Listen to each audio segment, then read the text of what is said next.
அன்பின் பிதாவே, இந்த காலை வேலைக்கா மக்கள் நன்றி செலுத்துகிறோம். உம்முடைய சமூகம் ஆண்டவரே எங்களுக்கு மகிழ்ச்சியை கொடுக்கிறதுக்காக துதிக்கிறோம், ஸ்தோத்தரிக்கிறோம்.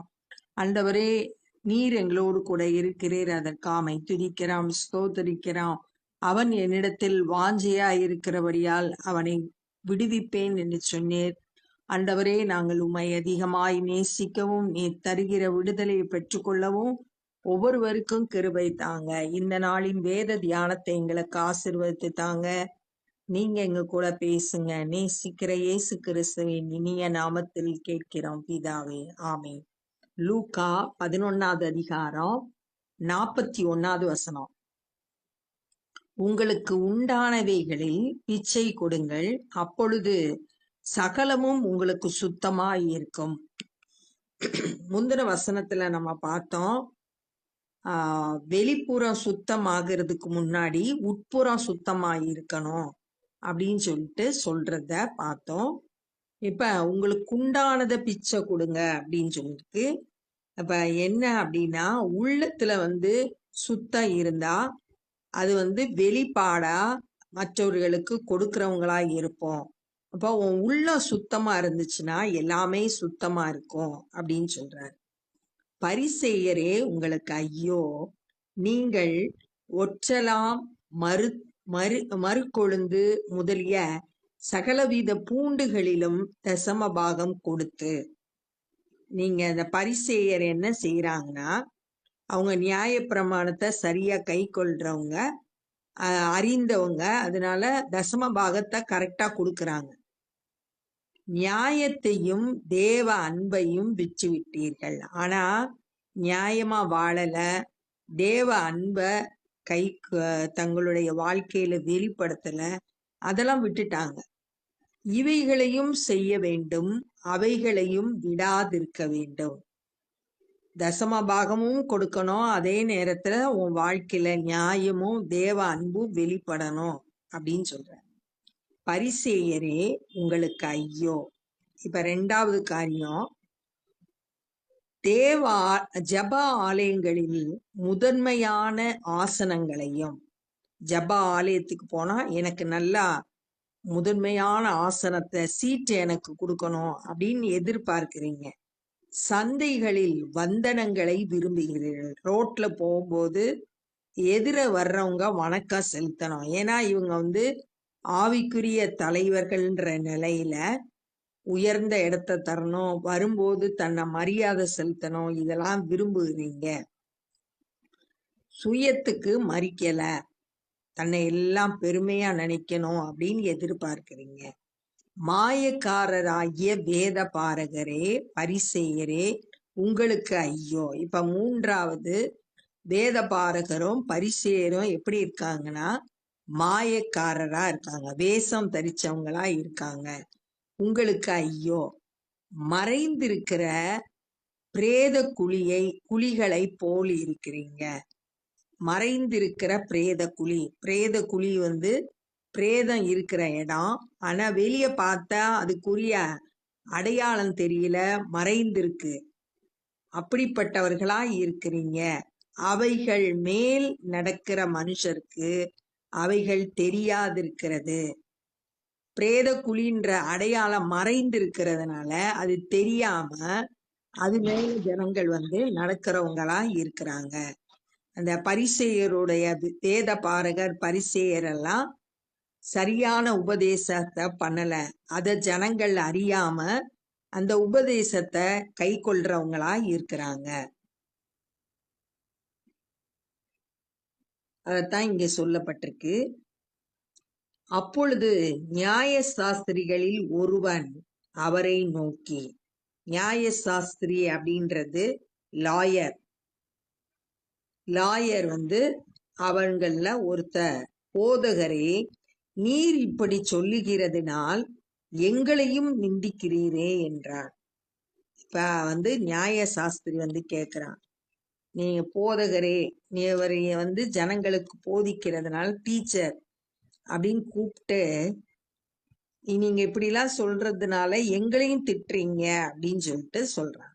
அதற்கு அவர், நியாய சாஸ்திரிகளே உங்களுக்கு ஐயோ, அவங்க சட்டங்களை நன்கு அறிந்தவர்கள, லாயர்னால உங்களுக்கு ஐயோ! சுமக்க அரிதான சுமைகளை மனுஷர் மேல் சுமத்துகிறீர்கள்.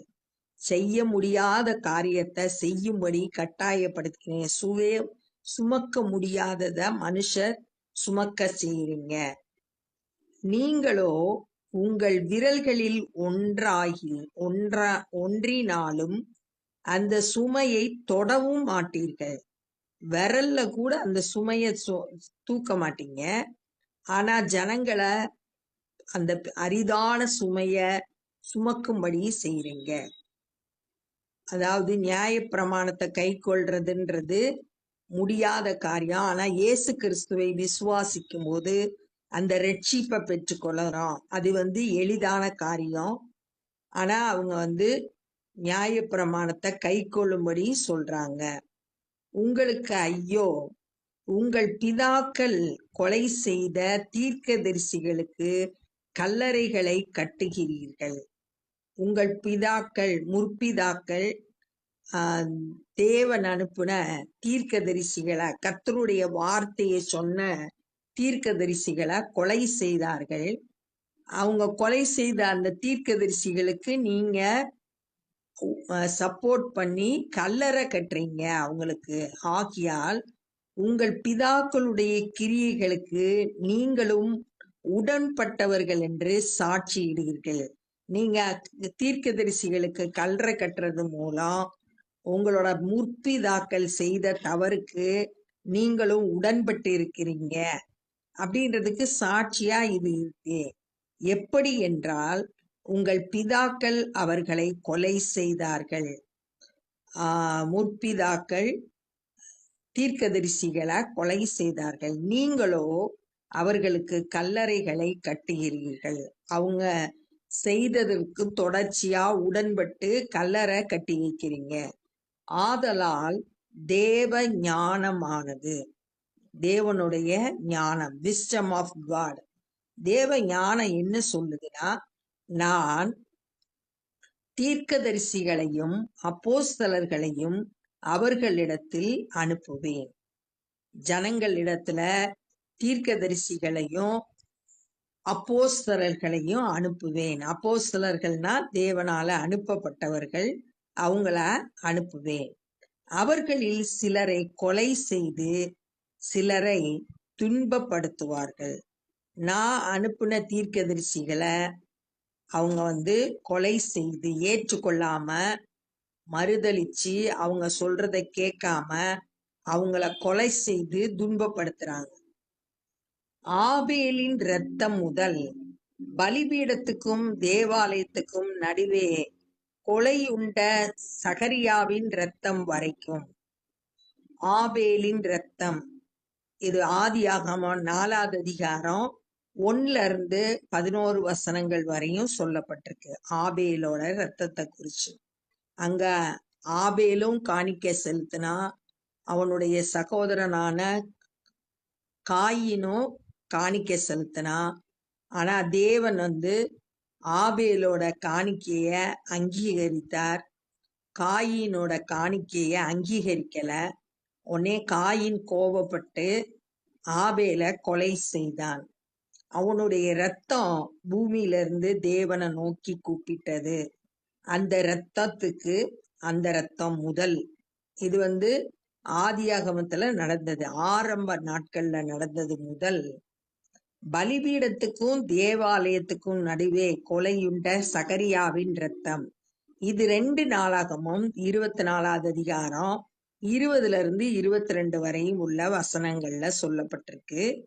இது என்ன அப்படின்னா, இந்த சகரியா தீர்க்கதரிசியம் சொல்றார், கர்த்தருடைய வார்த்தையை சொல்றார். நீங்க கர்த்தரை விட்டுட்டீங்கன்னா அவர் உங்களை விட்டு விடுவார் அப்படின்னு எச்சரிக்கை செய்திய சொல்றாரு. அதை கேட்ட ஜனங்கள் அதை கேட்டு மனம் திரும்பாம அந்த வார்த்தையை ஏற்றுக்கொள்ளாம அவரை கல்லெறிஞ்சு கொன்னுட்டாங்க.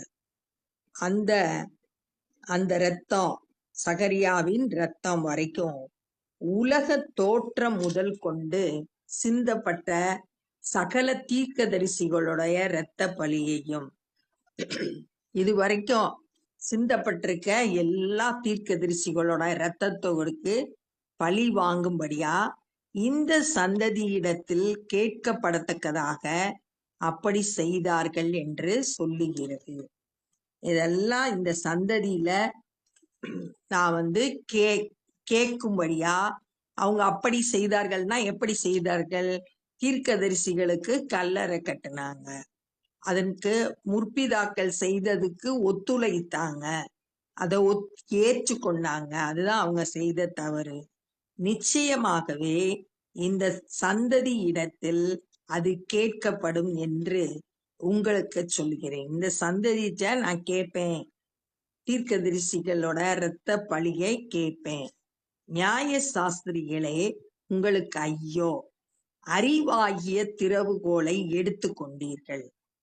அறிவாகிய திறவுகோல் உங்களுக்கு தெரியுது, சாவி உங்க கையில இருக்கு. ரட்சிப்பின் வழி என்ன? இயேசு கிறிஸ்துவை விசுவாசிக்கிறதன் மூலம் ரட்சிப்பை பெறுகிறோம் அப்படின்ற திறவுகோல் உங்களுக்கு இருக்கு. நீங்களும் உட்பிரவேசிக்கிறதில்லை, ஆனா நீங்களும் இயேசுவை விசுவாசித்து அவர் தருகிற ரட்சிப்பை பெற்றுக்கொள்றதில்லை. உட்பிரவேசிக்கிறவர்களையும் தடை பண்ணுகிறீர்கள். நீங்களும் ஏற்றுக்கொள்ளல, ஆனா ஏற்றுக்கொள்ள விரும்புகிறவர்களையும், இயேசுவை ஏற்றுக்கொண்டு ரட்சிப்பை பெற விரும்புகிறவர்களையும் தடை செய்கிறீர்கள் என்றார்.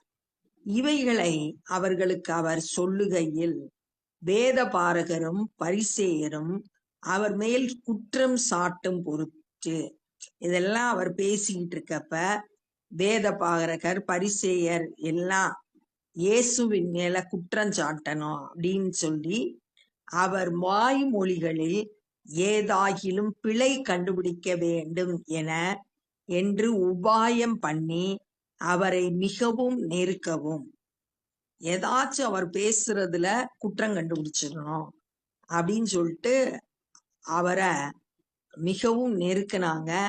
அநேக காரியங்களை குறித்து பேசும்படி அவரை ஏவவும் தொடங்கினார்கள். ஏவுறாங்க, இன்னும் பேசும்படியா ஏதாச்சும் ஒன்ன கேட்டு அவரை பேச வைக்கிறது. பேச வச்சு அந்த பேசுகிற காரியத்துல ஏதாவது ஒரு குற்றம் கண்டுபிடிக்கணும் அப்படின்னு சொல்லிட்டு வேத பாரகரும் பரிசேயரும் முயற்சி செய்கிறாங்க அப்படின்றத பாக்குறோம். இந்த நாள்ல என்ன கற்றுக்கொண்டோம் அப்படின்னா, உள்ளத்துல நல்ல இருதயமா இருந்தா அவங்க தங்களுடைய செயல் மூலம் பிச்சை கொடுக்கறது மூலம் வெளிப்படுத்துவாங்க. அப்படி இருந்தா, உள்ளம் தூய்மையா இருந்தா அவங்க முற்றிலும் தூய்மை உள்ளவர்களா சுத்தமாய் இருப்பாங்க. ஆனா பரிசேயர் 3 காரியம் பரிசேயரை குறித்து சொல்லப்பட்டிருக்கு.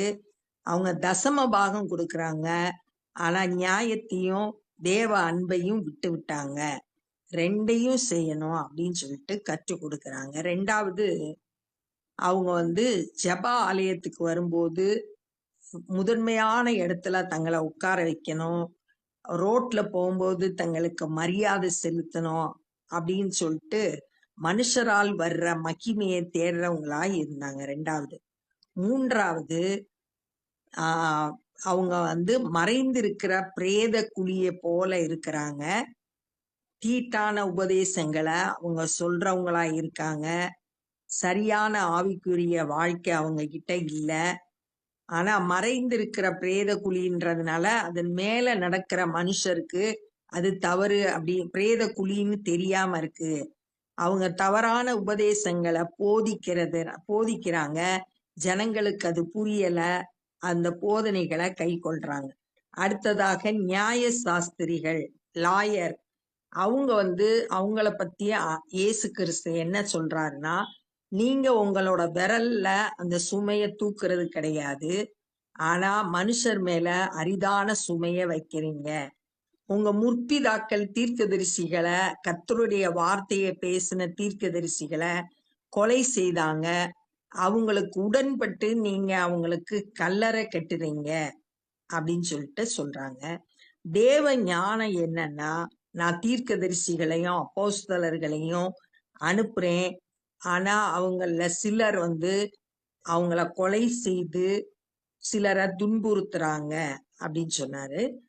ஆபேலோட ரத்தம் முதல் சகரியாவோட ரத்தம் வரைக்கும். ஆபேல் தேவனுக்கு பிரியமான காணிக்கையை செலுத்தினா, பொறாமப்பட்ட சகோதரனால கொலை செய்யப்பட்டான். சகரியா கர்த்தருடைய வார்த்தையை பேசினாரு, அதை ஏற்றுக்கொள்ளாத ஜனங்கள் கல்லெறிந்து கொன்றாங்க. அதெல்லாம் அந்த ரத்தம் முதல் எல்லா தீர்க்கதரிசிகளோட ரத்த பலிய இந்த சந்ததியிட்ட நான் விசாரிப்பேன். ஏன்னா அவங்க முற்பிதாக்கள் செய்த தவறுக்கு ஒத்துழைத்தாங்க. அதனோட தொடர்ச்சியா அவங்க கல்லறை கட்டுனாங்க. நியாய சாஸ்திரிகளை பார்த்து, அறிவாகிய திறவுகோலை கையில வச்சிருக்கீங்க, உங்களுக்கு தெரியும் எது ரட்சிப்பு, இயேசு கிறிஸ்துவின் மூலம் ரட்சிப்பு உண்டாகிறது அப்படின்றது திறவுகோல் உங்களுக்கு தெரிந்திருக்கு. ஆனா நீங்களும் உள்ள பிரவேசிக்கல. பிரவேசிக்கிற விரும்புகிற மற்றவர்களையும் உள்ள பிரவேசிக்க விட மாட்டேங்கிறீங்க அப்படின்னு சொன்னாங்க. வேத பாரகரும் பரிசேயரும் இயேசுவின் மேல ஏதாவது குற்றம் கண்டுபிடிக்கணும் அப்படின்னு, பிழை இருக்கா அப்படின்னு சொல்லிட்டு அவர் பேசுகிற வார்த்தையில குற்றம் கண்டுபிடிக்க முயற்சி செய்தாங்க. அநேக காரியங்களை பேசும்படி அவரை கட்டாயப்படுத்தினாங்க, ஏவ தொடங்கினாங்க அப்படின்றத இந்த நாள்ல நம்ம தியானிச்சோம். இப்ப நம்ம ஜெபம் பண்ண போறோம். அன்பின் பிதாவே, நாங்களும் கூட எங்களுடைய இருதயம் சுத்தம் உள்ளதா இருக்கும்படியாய் இந்த காலை வேளையில எங்களை அர்ப்பணிக்கிறோம். சத்தியத்தை சரியாய் அறிந்து அதை பின்பற்ற எங்க ஒவ்வொருவருக்கும் கிருபை தாங்க. ஆண்டவரே, பரிசுத்த ஆவியானவர் சகல சத்தியத்துக்குள்ளும் எங்களை போதித்து நடத்துங்க. ஆண்டவரே, மை துதிக்கிறோம். உம்மை விசுவாசிக்கவும் இலவசமாய் கொடுக்கிற ரட்சிப்பை பெற்றுக்கொள்ளவும் கிருபை தாங்க. இந்த நாள்ல சுவிசேஷ பணியை செய்கிற ஒவ்வொருவரையும் கரத்தில் எடுத்து பயன்படுத்துங்க. நாங்களும் எங்களால் இயன்ற ஊழியங்களை செய்ய கிருபை தாரும். எல்லா துதி கன மகிமையும் மக்கே செலுத்துகிறோம். நேசிக்கிற இயேசு கிறிஸ்துவின் இனிய நாமத்தில் கேட்கிறோம் பிதாவே, ஆமென். என் ஆத்துமாவே கர்த்தரை ஸ்தோத்திரி, என் முழுவலுமே பரிசுத்த நாமத்தை ஸ்தோத்திரி. என் ஆத்துமாவே கர்த்தரை ஸ்தோத்திரி, கர்த்தர் செய்த சகல உபகாரங்களை மறவாதே. ஆமென். God bless you.